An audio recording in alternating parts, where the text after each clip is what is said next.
Bonjour tout le monde, j'espère que vous vous portez bien, je me porte à merveille. Aujourd'hui on se retrouve pour un Get Ready With Me. Tout d'abord on va commencer par un unboxing. J'ai fait des achats sur The Ordinary et Niod. Donc ces deux marques font partie du groupe DCM, je vais vous montrer ça. Et j'ai reçu le colis récemment. Alors je me suis commandé, j'ai acheté The Ordinary en fait, c'est le peeling, le fameux peeling rouge, le peeling vampire. Souvent en rupture de stock donc j'ai eu la chance de le choper. Et j'avais vraiment envie de le tester. J'ai commandé également de l'acide hyaluronique. Donc l'acide hyaluronique c'est très bon pour la peau, ça permet de maintenir l'hydratation de la peau. Et en même temps, l'acide hyaluronique ça va nourrir le collagène. Et le collagène c'est très important pour la fermeté de la peau. Donc voilà. Et le troisième article que j'ai commandé c'est Photographie fluide Opacity 12% de chez Niod. Et en fait c'est une sorte de base, de crème, bon, c'est une sorte de base à utiliser sur le visage, ça permet de lisser la peau, de photoshopper la peau, donc on peut l'utiliser seul ou alors par-dessus, par la suite on peut appliquer le fond de teint. Donc j'ai acheté ces trois produits-là que je viens de recevoir et que j'ai hâte de tester, donc je vous ferai un retour très prochainement. Alors aujourd'hui on va passer en revue la dernière collection de Sephora. Donc on va parler du fond de teint Best Skin Ever, de l'anti-cerne et également de la palette. Alors tout d'abord le fond de teint c'est Best Skin Ever, il fait 25 ml, il coûte 17,99 €. Donc là j'ai la teinte numéro 24N, donc c'est un fond de teint qui existe en 48 teintes. Alors l'anti-cerne, il a 5 ml, il coûte 14,99 € et il existe en 26 teintes. Et moi j'ai la teinte numéro 26. Lorsque j'ai acheté les produits à Sephora, la caissière m'a donné un prospectus, celui-ci, et donc je vais vous lire les propriétés du fond de teint et de l'anti-cerne. Alors teint naturel zéro défaut longue tenue, unifie le teint, corrige les imperfections, lisse la peau. Anti-pollution plus hydratation 12 heures, formule vegan enrichie en extrait d'algues et en acide hyaluronique. Efficacité cliniquement prouvée, les signes de fatigue et de stress sont visiblement réduits. 91% des femmes disent que leur peau est plus belle que jamais. Donc effectivement, c'est aussi des produits soins. Sephora propose 4 pocket palettes de tons différents. Ton bleu, ton prune, ton brun chaud, ton brun froid. Donc parmi ces 4 palettes, moi j'ai acheté la palette au ton prune parce que c'est des couleurs qui me plaisent le plus. Alors la palette, elle se présente comme ceci. Il y a un petit élastique, je trouve ça ludique, c'est sympa. Et donc en fait, c'est une ouverture coulissante. Là, je suis au maximum. Voilà, la palette, elle ne peut pas aller plus bas. On ne peut pas enlever la palette et donc elle est composée de 6 fards. Alors il y a des fards mat, des fards métalliques et des fards pailletés. Il y a une chose que je voulais signaler par rapport à ces produits-là, c'est que d'une part la palette, le carton est issu de forêt gérée durablement. Le flacon du fond de teint contient 30% de verre recyclé. Alors je vous ai swatché les 3 premiers fards qui sont situés de la palette. Donc les voici et franchement la première chose que je peux dire c'est que les fards ils sont pigmentés. Donc là vous pouvez voir d'un peu plus près. Donc le premier fard c'est un fard mat, il est beige avec des sous-tons roses. Le deuxième c'est un fard métallisé, c'est une couleur qui est couleur or cuivré. Troisième il est légèrement transparent, c'est un fard qui est pailleté. Et vraiment, pour le moment, je trouve que les 3 fards, ils sont très jolis et je les trouve pigmentés. Je vous ai swatché les 3 fards qui sont du bas. Alors, les fards n'ont pas de nom. Alors là, c'est un fard pailleté violet. Là, c'est un fard c'est un fard métallisé. Et pour finir, c'est un fard mat prune. C'est de la couleur la plus foncée de la palette. Alors, dans un premier temps, ce que je peux dire, c'est que les 6 fards sont intenses. Les couleurs, elles sont très jolies. Donc maintenant, on va voir tout ça en action. Alors, j'ai déjà appliqué la base. Donc là, je vais appliquer le fond de teint. Donc c'est en format pompe et je vais mettre 2 pompes. Alors ce que je peux en dire dans un premier temps, c'est pas une texture fluide, forcément. Voilà, donc moi je vais l'appliquer au Beauty Blender et je vais l'appliquer uniquement sur la moitié de mon visage. Et comme ça on pourra comparer avec l'autre moitié. Donc pour le moment, il promet une couvrance modulable et qui va de moyenne à haute et comme ça on pourra tester. Donc là je mets qu'une couche tout d'abord. Donc déjà au niveau de la teinte, je suis contente parce que je ne me suis pas trompée. Et il y a une chose que je voulais dire que je n'ai pas précisé tout à l'heure, c'est que sur le site Sephora, ce qui est bien, c'est que pour choisir sa teinte, donc quand j'ai choisi la teinte de mon fond de teint, il y a un petit tableau à la fin, il y a un petit tableau et qui permet en fait d'aiguiller les gens. Donc selon le fond de teint, la teinte du fond de teint qu'on choisit, on peut trouver la teinte de l'anti-cerne. Et donc ça franchement c'est sympa parce que ça aide les gens pour éviter les erreurs et donc je trouve ça super sympa. Donc au niveau du fond de teint, je trouve il s'étale super facilement. Franchement le fond de teint s'étire hyper facilement et très facile à travailler. j'ai l'impression d'avoir travaillé mon visage en même pas 30 secondes. Alors la teinte me va super bien, donc j'ai pas fait d'erreur à ce niveau-là. Donc lors de ma dernière vidéo, je vous avais montré, je vous avais donné toutes mes astuces pour trouver la teinte de fond de teint parfait. Je vous accroche la vidéo juste là, n'hésitez pas à aller la voir parce qu'elle vaut vraiment le coup. Et voilà, donc là par rapport au fond de teint, je trouve qu'il s'étale facilement, il se travaille très facilement. J'ai mis qu'une couche de fond de teint et là je pense que c'est bon. Alors j'aime beaucoup le rendu, je trouve que ça fait un effet naturel. Effectivement là j'ai mis qu'une couche, donc je dirais que c'est plutôt une couvrance légère jusqu'à maintenant. Et donc ça a couvert un peu mes rougeurs. Bon, j'ai pas beaucoup d'imperfections donc ça va, et je trouve que le teint il est lumineux comme ça. Il est lumineux mais il est également mat. Donc c'est pas, je dirais que c'est pas un teint, c'est pas un fond de teint lumineux, c'est pas un fond de teint mat, je crois que c'est un mix des deux. Alors comme c'est une couvrance modulable, alors je vais mettre une deuxième couche. Donc je vais mettre 2 pompes et je vais continuer à travailler mon teint. J'ai l'impression que le fond de teint il s'oxyde légèrement, pas trop. Il se travaille très facilement. Donc je viens d'appliquer la deuxième couche. Donc effectivement le fond de teint il se travaille très facilement. Je trouve que le rendu il est très naturel, le teint il est lumineux. Il est lisse. En appliquant 2 couches de fond de teint, là j'ai une couvrance qui est moyenne. Donc je vais faire l'autre côté. Voilà, maintenant que j'ai appliqué le fond de teint sur l'ensemble de mon visage, donc j'aime bien le rendu final, je trouve que ça a un effet qui est effectivement naturel, la peau elle est lumineuse, légèrement lumineuse. Je dirais que la texture aussi, ce que je voulais dire, c'est que c'est une texture qui n'est pas... C'est pas une texture liquide, mais c'est pas une texture aussi qui est épaisse, c'est un semi-épais. Et donc effectivement, c'est ce qui fait que le fond de teint, il est facile à travailler, facile qui se travaille très facilement, à s'étaler très facilement. Et donc jusqu'à présent, j'aime bien le rendu, j'ai l'impression que le fond de teint, il s'oxyde légèrement. Et qu'est-ce que je peux dire de plus? C'est que moi, c'est vrai que j'ai la peau qui est grasse. Donc au niveau de la zone T, j'ai des points noirs, j'ai les pores dilatés à ce niveau-là. Et jusqu'à présent, effectivement, je vois que mes pores, que le fond de teint a lissé ma peau. J'applique l'anti-cerne, l'embout est plat, je commence à mettre une première couche. Il est très facile à travailler, c'est une couvrance qui est légère. Il lisse la peau, il est très lumineux, il ne rentre pas dans les rides ou ridules de déshydratation. J'applique la deuxième couche et là, j'ai une couvrance qui est moyenne. Maintenant que j'ai fini mon teint, je vais commencer à poudrer. Je vais utiliser la Brighten Up de Essence pour poudrer au niveau de mes cernes. Pour le moment, en tout cas, je suis agréablement surprise concernant le fond de teint et l'anti-cerne. Alors maintenant, je vais poudrer mon teint. Je vais utiliser la poudre de By Terry. Et donc, c'est une poudre qui est hydratante. Alors, je trouve que ce fond de teint, il lisse la peau, c'est incroyable. Pourtant, j'ai des pores assez dilatés. Et j'aime beaucoup la poudre de By Terry. Mais seulement, le seul petit bémol que j'ai par rapport à cette poudre, c'est quand on prélève de la poudre... Il y a de la poudre qui s'envole de partout parce que la poudre elle est très fine. Donc mes premières impressions par rapport au fond de teint et à l'anti-cerne, pour le moment je suis contente. Je vais réchauffer mon visage en utilisant le bronzer de chez Make Up For Ever, la Pro Bronze. Alors le bronzer je l'applique toujours en formant un 3 au niveau de mon visage et je fais le mouvement très rapidement.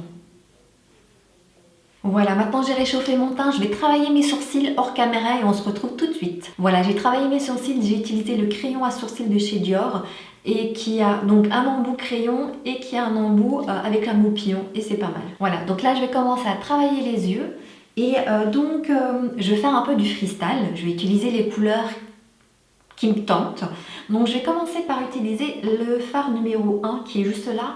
Alors comme les fards n'ont pas de nom, pour moi c'est 1, 2, 3, 4, 5, 6. Donc c'est ce fard numéro 1. Juste au-dessus de mon creux d'œil, ce sera un fard de transition. Donc c'est un beige qui a des sous-tons roses.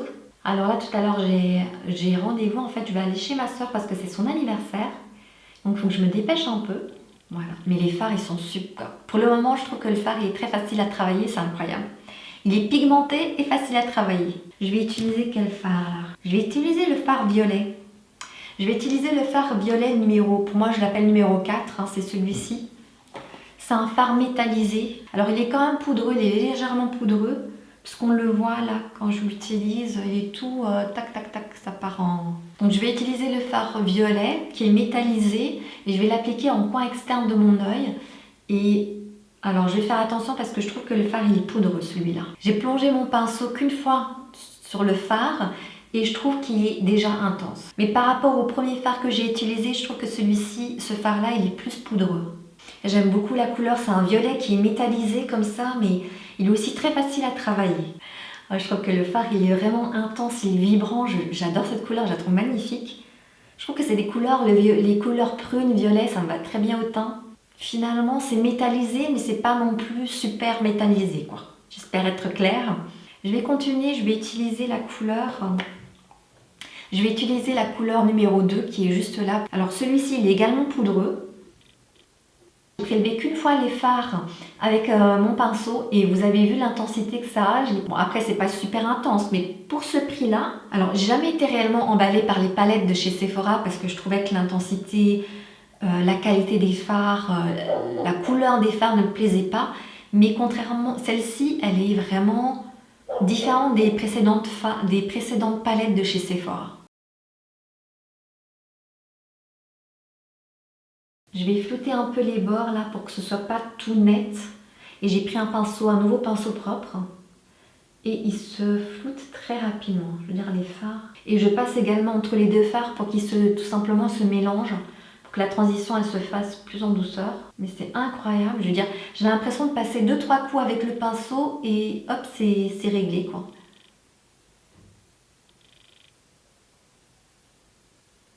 Alors, je vais prendre un pinceau juste pour enlever les petites chutes.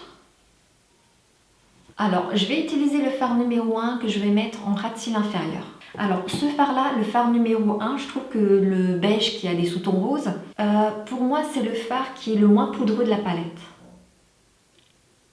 Et je vais l'appliquer en ras de cils inférieur. Alors, par la suite, je vais utiliser le fard numéro 6, le fard prune mat. J'applique le fard en ras de cils inférieur, mais je l'applique également en ras de cils supérieur et uniquement sur l'extrémité. Et là, ça va créer de la profondeur au make-up. Et là, on voit qu'on a l'impression que mon œil est plutôt étiré. Ça fait un peu Foxy Eyes. Je sais pas ce que vous en pensez, mais je trouve que le make-up est très joli. Je vais faire la même chose de l'autre côté. Voilà. Alors, ce que j'ai fait également, j'ai mis du crayon noir au niveau de la muqueuse hors caméra parce que j'ai les muqueuses hyper chatouilleuses. J'ai tout de suite les larmes aux yeux. Et voilà, et je me suis déjà mouchée, donc j'ai déjà enlevé un peu de fond de teint au niveau du bout de mon nez, mais voilà. Donc maintenant je vais continuer le make-up, je vais utiliser de chez Benefit, je vais mettre sous l'arcade sourcilière pour apporter de la lumière. Côté mascara, je vais utiliser le mascara de chez By Terry qui a deux positions. Alors quand j'applique le mascara au-dessus et par la suite c'est en dessous de l'œil vraiment pour englober tout le cil. Alors je pense ma tête en avant et je regarde un peu vers le bas, en biais, tout simplement pour éviter de mettre du mascara sur le make-up. Alors au départ je tire les cils vers le haut et par la suite je vais tirer les cils vers la diagonale. Alors maintenant je le mets au niveau 2, j'ai l'impression d'avoir mis des faux cils. J'aime beaucoup ce mascara, il fait vraiment un très bel effet. Il tient très longtemps, il coule pas. Je vais faire la même chose de l'autre côté. Voilà, je continue, je vais appliquer le highlighter de chez Natasha Denona, Super Glow. Alors il est en 1000 morceaux. Aïe aïe aïe. Ça me brise le cœur de le voir en 1000 morceaux comme ça. Lorsque j'applique le highlighter, j'aime en mettre au-dessus de la pommette, mais j'aime également en mettre à ce niveau-là. Vraiment, je remonte jusqu'au sourcil. J'aime bien ce highlighter, il est vraiment tout en subtilité. Alors pour finir, je vais utiliser le blush de chez Catrice, il est waterproof, c'est la couleur Berry. Purée, j'ai eu la main lourde à ce niveau-là, je crois que j'en ai trop mis. Alors pour les lèvres, j'ai utilisé le crayon de Charlotte Tilbury, c'est Pillow Talk, c'est vraiment une très très belle couleur. Au niveau du rouge à lèvres, j'ai utilisé Charlotte Tilbury, il est magnifique, franchement. J'aime beaucoup le packaging, ça fait vraiment star hollywoodienne, les Hollywood des années 60 je trouve. J'aime beaucoup la couleur. Et le packaging est magnifique, vous voyez les petites bouches rouges de côté comme ça qui est sympa. Et pour finir, j'ai appliqué le gloss de chez Charlotte Tilbury et c'est la couleur Peachy Plum. Voilà, le make-up est terminé. Je vais vous rapprocher pour que vous voyez le rendu final de plus près. Alors mes premières impressions par rapport à ces nouveautés de chez Sephora. Tout d'abord le fond de teint. J'aime bien le rendu final. Je trouve que le fond de teint, il lisse la peau, il est lumineux. Mais il est mat et lumineux à la fois, je trouve. Je trouve qu'il lisse les pores. Il est très facile à travailler, très facile à étaler. Il s'estompe parfaitement au niveau de la peau. Concernant l'anti-cerne, il est très facile aussi à travailler. Il lisse la peau. J'aime beaucoup le rendu. Concernant les fards, je trouve que les fards ils sont intenses, très faciles à travailler, ils se fondent bien ensemble. On peut superposer aussi les fards. Et voilà, globalement là ce sont mes premières impressions par rapport à tout ça. Je vais filer parce que c'est l'anniversaire de ma soeur, donc je vais lui rendre une petite visite. Et on se retrouve ce soir, on va faire le point par rapport à tout ça. Coucou, me revoilà, donc j'ai passé une excellente journée, ça m'a fait énormément de bien, donc on était en famille, on a bu, on a mangé, on a rigolé, donc c'était super. Je suis rentrée tout à l'heure juste un peu avant le couvre-feu, tout juste à temps. J'ai travaillé et là ça va faire à peu près 8 heures que je porte, 7 à 8 heures que je porte le make-up. Donc on va faire le check-up final par rapport à ce make-up. Donc par rapport déjà au fond de teint, par rapport à mon teint, ce que je m'aperçois c'est que là, alors au niveau du menton, en tout cas le fond de teint est parti à ce niveau-là, peut-être parce que j'ai touché avec ma main, certainement, sans m'en rendre compte. Au niveau de l'aile du nez, j'ai plus de fond de teint aussi, mais ça je sais parce que je me suis mouchée un peu à plusieurs reprises. Là au niveau du nez, à ce niveau-là, c'est vraiment pas joli. On voit, comment dire, il y a un peu de fond de teint qui est parti, il y en a d'autres qui sont restés. Et donc là, c'est à ce niveau-là, comme j'ai la peau grasse, j'ai des points noirs. Et là, toute cette partie-là, on voit en fait, on voit mes points noirs. En fait, mes points noirs ont été marqués par le fond de teint. À ce niveau-là, donc le nez et l'aile du nez, juste là. Et au niveau du front, je brille et je vois que le fond de teint est... ça fait pas tout à fait propre, je peux pas dire que ça a bougé, mais ça fait un peu huileux, un peu gras. Donc voilà. Donc après le reste du visage, ça n'a pas bougé, c'est super. Donc par rapport à ce fond de teint, ce que je peux dire, c'est que c'est un fond de teint avec une texture semi-épaisse. Pour moi, c'est un fond de teint qui est semi-mat.